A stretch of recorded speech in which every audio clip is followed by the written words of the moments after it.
Olá, queridos companheiros de jornada, amados irmãos, aqui estamos com mais um vídeo e hoje vamos falar sobre pedir e conseguir. Está lá no Evangelho segundo o Espiritismo, no capítulo 17, no item 7.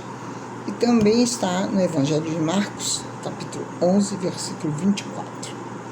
Seja o que for que pedirdes na prece, crede que o obtereis, e concedido vos será o que pedirdes. A existência física é todo um processo biológico de permutas vibratórias que sustentam a maquinaria regida pela consciência, departamento de segurança que se exterioriza no self. Nele residem todas as faculdades delineadoras da realidade física nos seus múltiplos departamentos. Vinculado à causalidade absoluta de que se procede o espírito, há um ininterrupto intercâmbio de forças que o vitalizam no seu processo de ascensão infinita. Não raro, mergulhado na sombra densa que procede do desconhecimento da sua legitimidade, distancia-se da sua origem pelo instinto que nele predomina, mergulhando em perturbação que o abate ou o alucina, desviando-o do rumo no qual se sente atraído por um peculiar magnetismo. Sucede que as heranças do primarismo, ainda governando a sua natureza animal, conduzem-no pela senda do prazer sensorial, sem que se dê conta das superiores emoções que o elevam e o libertam das paixões primitivas, confundindo os diferentes sentimentos que se mesclam no mundo íntimo, deixa que os conteúdos psicológicos do ânimos como do anima confundam no arcabouço da polaridade em que se situa, buscando as insaciáveis satisfações do sexo em desalinho entre forças permutas que mais o inquietam. As heranças culturais, sociais e morais que lhe dormem se encontram dificuldade de expandir-se em razão da preferência do desejo pelo prazer e pelo poder, atirando assim para os abismos emocionais que o vão prender e o vão muitas das vezes cristalizar. Jesus, o homem por excelência, conhecia essa ocorrência da natureza humana e entendia os conflitos de todos aqueles que o buscavam, apresentando sofrimentos que mascaravam a realidade profunda, sem que se dessem conta das necessidades legítimas em razão das aparentes dificuldades que enfrentavam.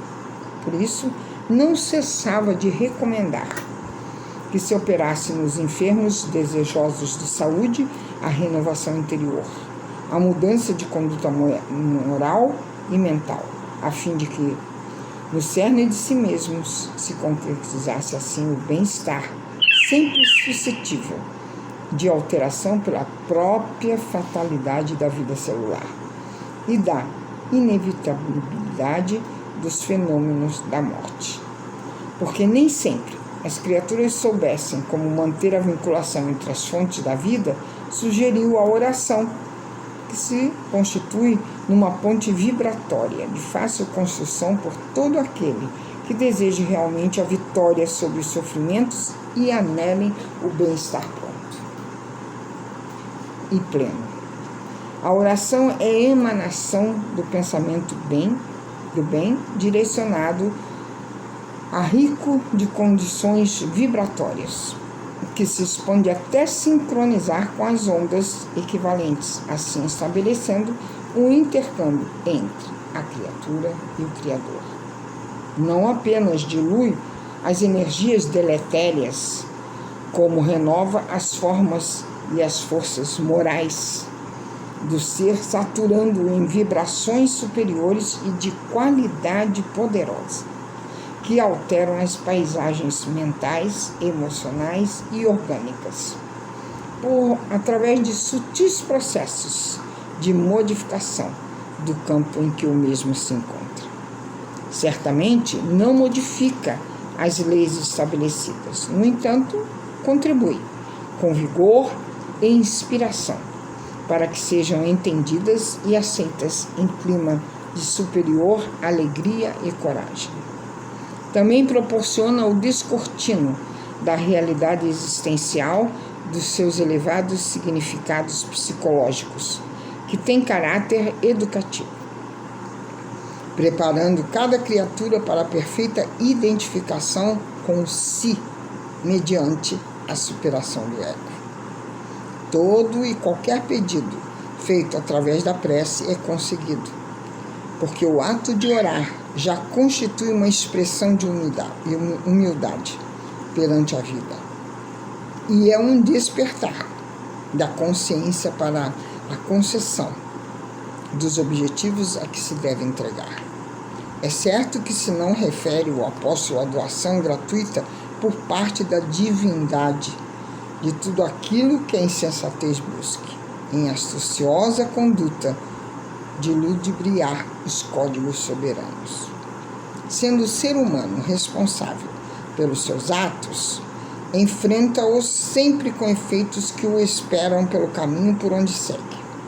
Sustentando-se na oração, melhor direcionamento encontra para os passos, mais segurança adquire para vencer assim os obstáculos, e mais resistência consegue para superar-se, equipando-se de alegria e de vigor para não desanimar. A prece faculta uma imediata mudança de comportamento em razão das energias que a constituem, acalmando interiormente e predispondo à luta do autocrescimento.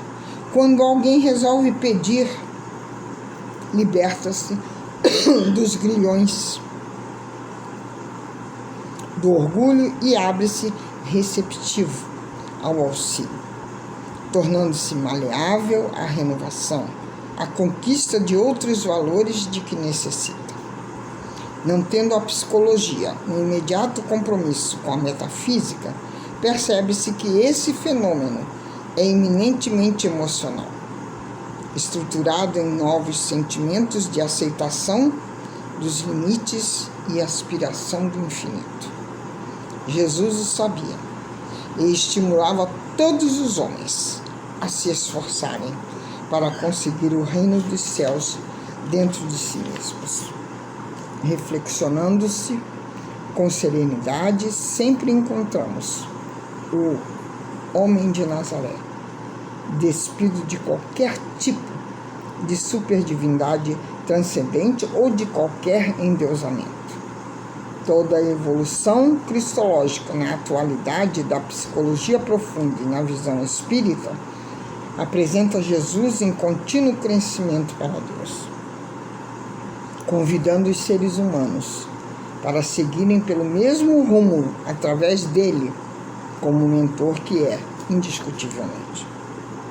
Ele próprio buscava a oração como recurso eficaz para estar vinculado ao Pai, mantendo o intercâmbio pela inspiração e de coragem de que sempre esteve revestido durante o ministério a que ele se entregou, inclusive doando a sua própria vida. Desse modo, ele nos ensinou que a oração tudo pode, pelo que realiza no interior do ser, alterando a sua capacidade de entender a vida e os acontecimentos diários. Orando, o ser desperta e reflexiona, assiste-se emocionalmente e compreende a necessidade de ajudar ao seu próximo, aquele que está mais perto. Todo e qualquer indivíduo que se lhe acerque particularmente, quantos lhe constituem a consanguinidade. Jesus, em razão da complexidade da sua natureza emocional, facilmente encontrava o Pai através da oração e nele exauria as forças para o enfrentamento com a sombra coletiva que pairava soberana entre os seus contemporâneos.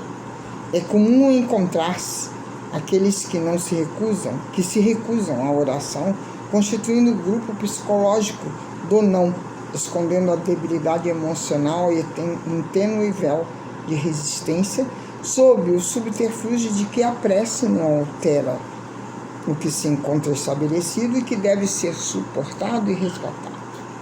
Nesse fatalismo, a fraqueza de quem assim se justifica é evidente, porque interiormente fica triste pela falta de decisão de reconhecer-se a si próprio necessitado e tornar-se simples e humilde, qual o filho pródigo de retorno que, embora sabendo não possuir qualquer merecimento, requereu ao carinho paterno a ajuda indispensável para ele recomeçar.